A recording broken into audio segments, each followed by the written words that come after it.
I had been trained to face down artillery fire, boarding actions, and the cold vacuum of space. None of that prepared me for the silence of the Thalassene throne hall. The chamber was vast, grown rather than built. Arches of living crystal spiraled upward like frozen waves, refracting light into soft blues and silvers. The air itself felt heavy, not with threat, but with expectation. Hundreds of eyes watched me from the shadows. Nobles, guards, scholars, and elders of the Aurelium Concord, all gathered to witness a single human officer stand before their queen. My name is Commander Jonah Hale, Terran Expeditionary Navy. I was here as a diplomat by accident and a survivor by reputation. Humanity had earned the Concord's attention the hard way, by answering distress calls no one else would, by standing ground on worlds deemed strategically expendable, and by refusing to abandon allies once blood had been shed together. That was how I met Queen Seren of Aurelium. She sat upon a throne that seemed carved from starlight itself, her form tall and luminous, her skin a pearlescent white shot through with veins of gold that pulsed gently with her heartbeat. Her eyes were deep and multifaceted, like looking into a calm sea that hid unimaginable depth beneath its surface.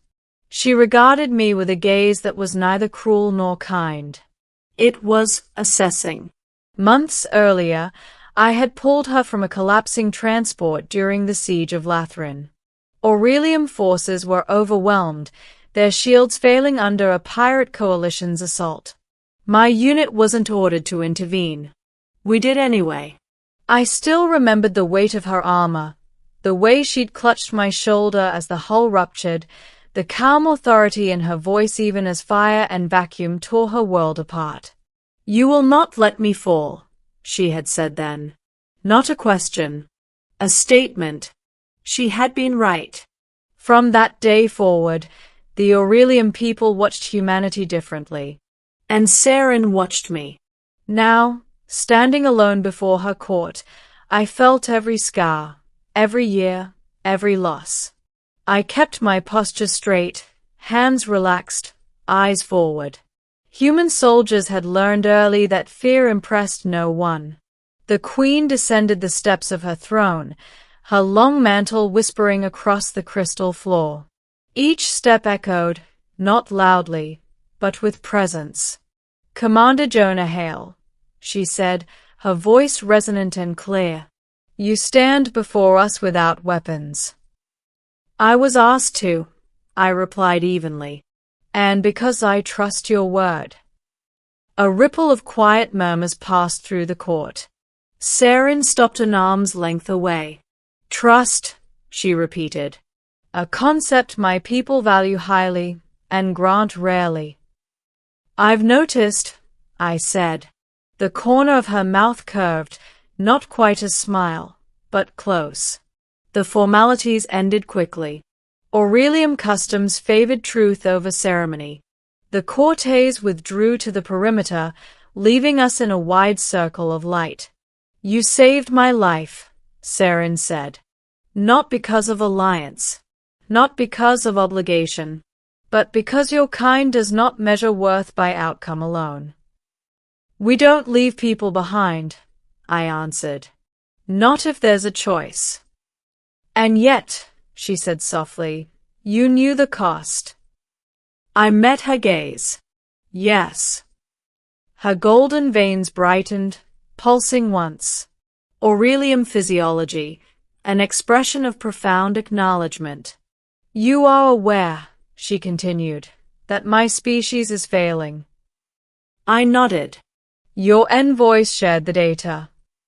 The Aurelium were long-lived, brilliant, and ancient. And they were dwindling. Genetic stagnation, compounded by centuries of isolation and careful breeding, had left them unable to sustain their population. "We have tried science," Seren said. "We have tried alliances. Nothing has endured." I said nothing. This was not my place to interrupt. She stepped closer. I could feel a faint warmth radiating from her, like standing near a sunlit stone. Our oracles observed you during the siege, she said. Your resilience, Your adaptability, your emotional bonding. your willingness to sacrifice without expectation of reward. That's just being human, I said quietly. Exactly, she replied. Then she leaned closer. Not enough for the court to hear. Not enough for anyone but me. Her breath brushed my ear, warm and steady.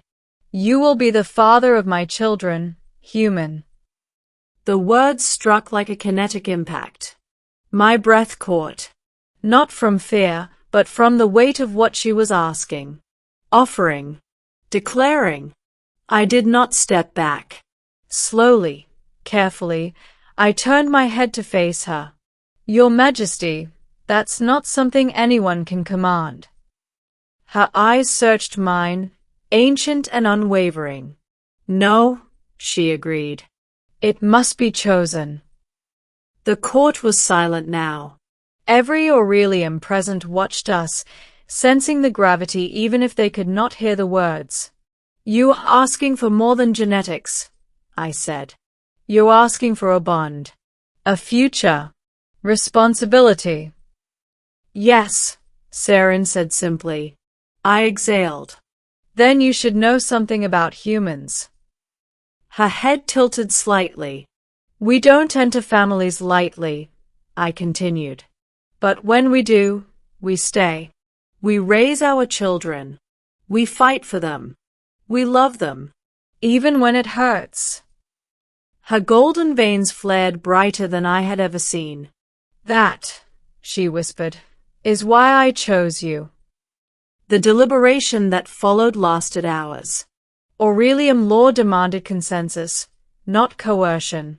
Elders questioned me about humanity, about loyalty, about whether my people would see this as betrayal or union. I answered honestly. I won't abandon my species, I said. And I won't abandon yours. If I do this, it's as a bridge, not a conquest. The elders withdrew. At last, Saren stood beside me again, no longer distant, no longer only queen. Will you accept, she asked, not as ruler, but as a woman carrying the future of her people. I looked at her. At the court. At the living hall grown from centuries of hope and fear. I will, I said. Not as a subject, not as a tool, but as a partner. A sound like wind through crystal filled the hall, the Aurelian equivalent of awe. The union was not sealed with spectacle. There was no spectacle to be had in something sacred. Instead, there was a vow spoken beneath starlight, witnessed by two civilizations. A promise of shared children, shared cultures, shared burdens. In the months that followed, humanity learned the truth, that strength was not domination, but connection. That the future did not belong to the loudest empire, but to those willing to intertwine their destinies. Saren and I stood together on the balcony of her world, watching twin suns set across an ocean of light. You could have refused, she said softly. I could have, I agreed. But then I'd have to live knowing I turned away from something worth protecting. She rested her hand in mine, her glow warm and steady. Our children, she said, will be more than symbols. They'll be people, I replied. That's the important part. She smiled then, truly smiled. And in that moment, beneath alien stars and a shared sky, I understood what humanity had always been good at. Not conquering the galaxy, but belonging to it.